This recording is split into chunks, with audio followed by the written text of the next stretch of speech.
Welcome to this tutorial about basic interactive Excel dashboard concepts.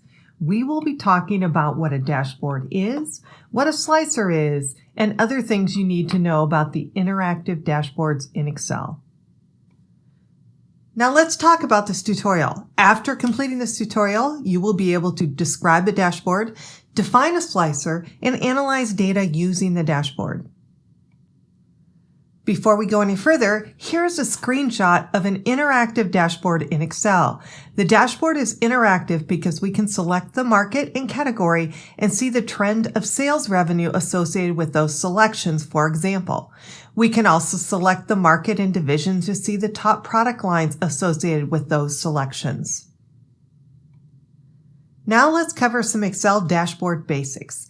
A dashboard is an interactive tool that allows the user to extract and analyze relevant insights while displaying information in a visual way.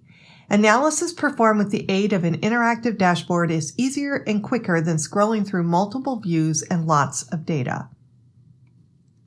A slicer is a button that can be clicked to filter a table or pivot table in Excel. It also allows you to quickly see what filter criteria are currently being used. You may have multiple slicers controlling charts and tables in the dashboard. Here there are 3 slicers.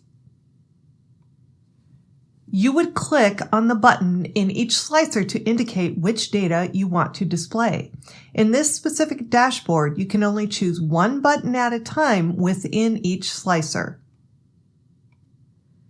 When those slicer buttons are clicked, the charts and tables change. You would be able to click on each of the slicers and observe how the related charts, tables, and other information change.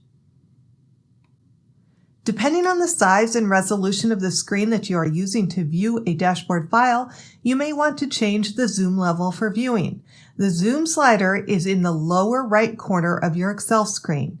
You can slide it either way to increase or decrease how much of the dashboard you can see on your screen. Now we come to the thinking and analysis part. Think about the questions that you could ask and get the answers to by using the slicer buttons on the dashboard. The information a manager or other user of the dashboard needs can be retrieved just by clicking on a slicer or two. It's that easy. I hope you found this interactive dashboard tutorial useful. It is much easier to use a dashboard than it is to click through multiple sheets of data for an answer. That's it. We are done with this video. This video was created by Dr. Sell-Tietz. Have a great day.